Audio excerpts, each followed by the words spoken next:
মিলিস রেসিপিতে তোমাদেরকে স্বাগতম। তো বন্ধুরা চলো আজকে মাছের ডিম দিয়ে আলু দিয়ে রসা করব। তো আজকের রেসিপিটা এখান থেকেই শুরু করে নিই। এখানে মাছের ডিম আমি ভালো করে ধুয়ে কেটে পরিষ্কার করে নিয়ে এসেছি। এখন চলো তার মধ্যে আমি কি করব, অল্পটুকু লবণ ছিটিয়ে দেবো। এখানে আছে ময়দার মধ্যে অল্পটুকু জল দিয়ে দিলাম,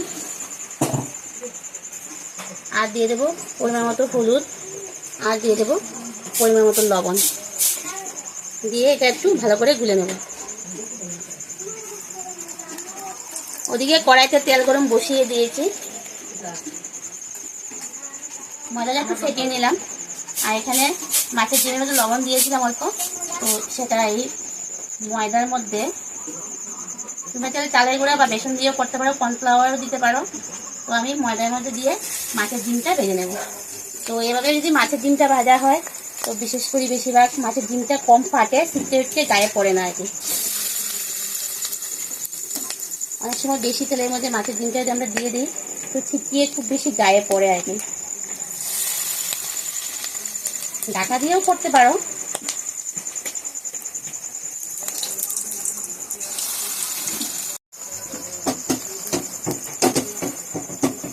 তো আমি এভাবে ডিমগুলা ভেজে নিয়ে আসি।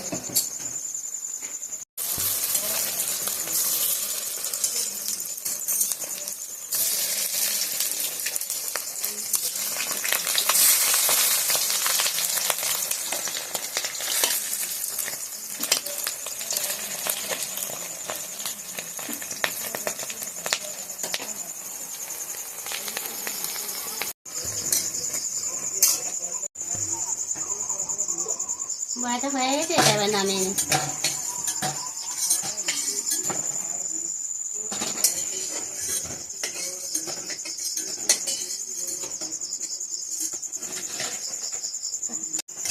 তো আমার সবগুলো ভাজা হয়ে গেছে।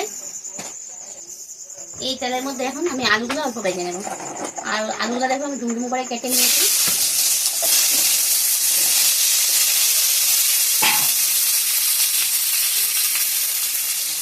অল্প একটু লবণ দিয়ে এটা একটু ভেজে নেব,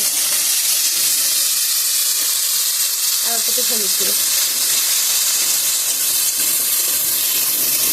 ভিডিওটা কিন্তু একদম স্কিপ করবে না, পুরো ভিডিওটা দেখতে থাকবে।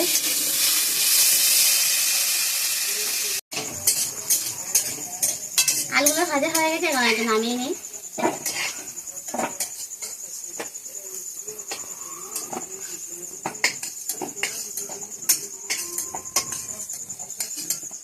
তেলটা গরম হয়ে গেছে, পুরোনো দিয়ে দেবো আস্ত জিরা, একটা তেজপাতা, পেঁয়াজ কুচি,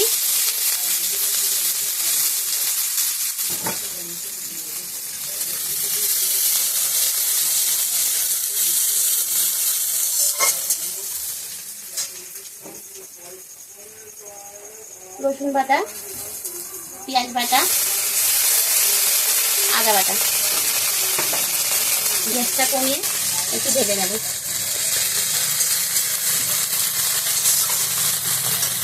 জিরা বাটা, অল্প লঙ্কা গুঁড়া দিয়ে দেবো পরিমাণ মতো, হলুদ দিয়ে দেবো, একটু জল দিয়ে গুলে নেবো মশলাটা। এদিকে পেঁয়াজগুলা একটু লাল লাল করে ভেজে নিই। কাঁচা ফ্লেভার যাবে, রসুনের একটা কাঁচা কাঁচা ফ্লেভার থাকে, তো সেটা চলে যাবে। এখন আমি এর মধ্যে মশলাগুলো দিয়ে দেবো।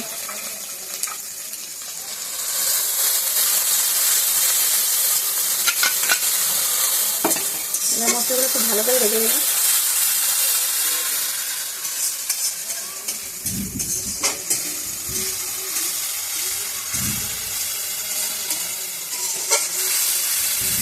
মশলাগুলো কষাতে থাকবো যতক্ষণ অবধি তেল না ছাড়লে।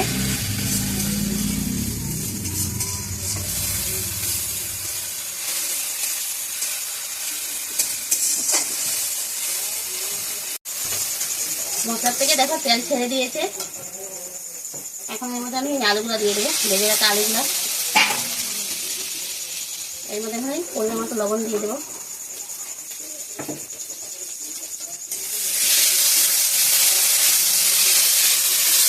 এটা খুব ভালো করে কষাবো।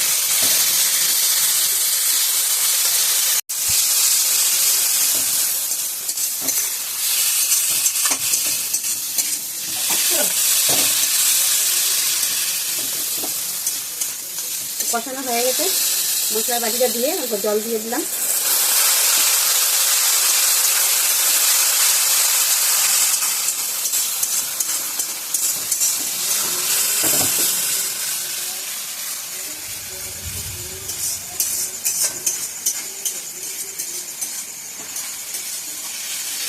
এবার পরিমাণ মতো জল দিয়ে দেবো।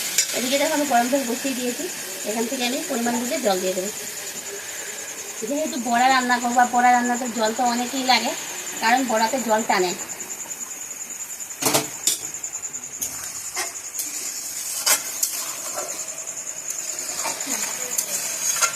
গরম জলটা দেখো, গরম জলটা দেওয়াতে তাড়াতাড়ি পাকটা উঠে যায়, আর গরম জলটা দিলে পরে তরকারির স্বাদটাও কিন্তু বেড়ে যায়।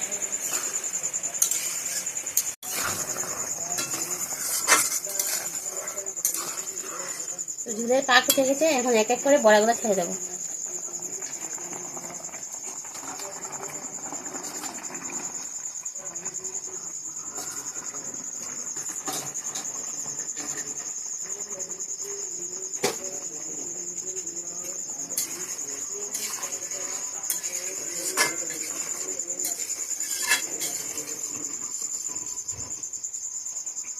রান্নাটা আমার কমপ্লিট হয়ে গেছে, এখন আমি গরম মশলা দিয়ে দেবো।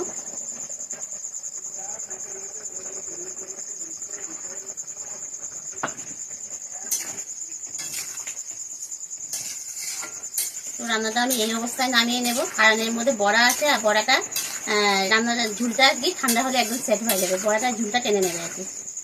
তো আমি এরকম অবস্থায় নামিয়ে নেবো। দেখো এইভাবে ঝুল আছে, তো যখন রান্নাটা একটু ঠান্ডা হবে একদম সেট হয়ে যাবে। তো তোমাদের কাছে কেমন লেগেছে? যদি ভালো লাগে লাইক করবে, কমেন্ট করবে, শেয়ার করবে। যারা এখনো আমার এই চ্যানেলটি সাবস্ক্রাইব করি, প্লিজ সাবস্ক্রাইব করে দিয়ে পাশে থাকা বেল আইকনটা অল করে দিয়ে পরবর্তী যে নতুন ভিডিওগুলো করবো সেটার নোটিফিকেশন তোমাদের কাছে সঙ্গে সঙ্গে পৌঁছে দেবে। আর যারা ফেসবুক থেকে দেখছো, প্লিজ আমার আইডিটা একটু ফলো করে দিয়ে আমার পাশে থাকো। তো আজকে বলো টাটা, বাই বাই।